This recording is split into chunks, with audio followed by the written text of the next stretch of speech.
चलिए जानते हैं लोकसभा इलेक्शन डेट 2024। विधानसभा चुनाव के बाद अब जनता को लोकसभा चुनाव की तारीख का इंतजार है। हेलो दोस्तों, आपका इस चैनल पे स्वागत है। तो देखते हैं आज की न्यूज़। देश भर में लोकसभा चुनाव 2024 की तैयारी चल रही है और यह विषय काफ़ी चर्चा में है कि लोकसभा चुनाव डेट क्या है।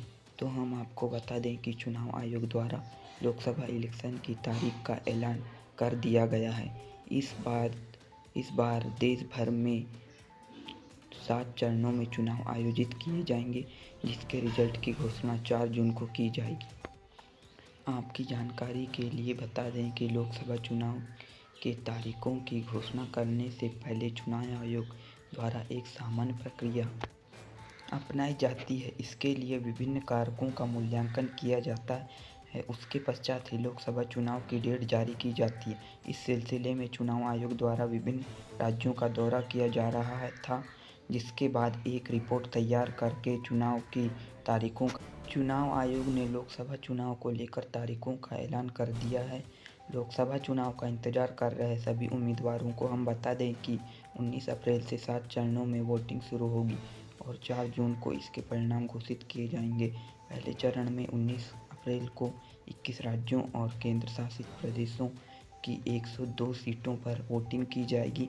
वहीं दूसरे चरण में 13 राज्यों की 89 सीटों, तीसरे चरण में 12 राज्यों की 94 सीटों, चौथे चरण में 10 राज्यों की 96 सीटों, पाँचवें चरण में 8 राज्यों की 49 सीटों, छठे चरण में 7 राज्यों की 57 सीटों और सातवें चरण में 8 राज्यों की 57 सीटों पर वोटिंग की जाएगी। यदि हम पिछले लोकसभा चुनाव पर नज़र डालें तो पता चलता है कि 2014 और 2019 में लोकसभा चुनाव अप्रैल-मई में आयोजित हुए थे। इसी के अनुसार अब 2024 लोकसभा चुनाव भी अप्रैल-मई में शुरू होने जा रहे हैं।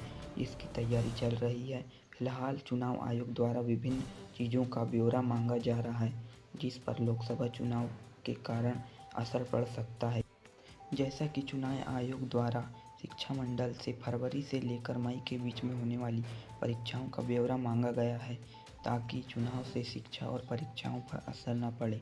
इसी तरह गेहूं कटाई के कारण इस दौरान किसान भी व्यस्त रहते हैं, तो चुनाव आयोग इन बातों पर भी ध्यान देते हुए इलेक्शन डेट की घोषणा की है। 10 जनवरी तक चुनाव आयोग द्वारा विभिन्न राज्यों का दौरा किया गया है और उसी के अनुसार तैयार रिपोर्ट के आधार पर इलेक्शन की डेट जारी की गई है।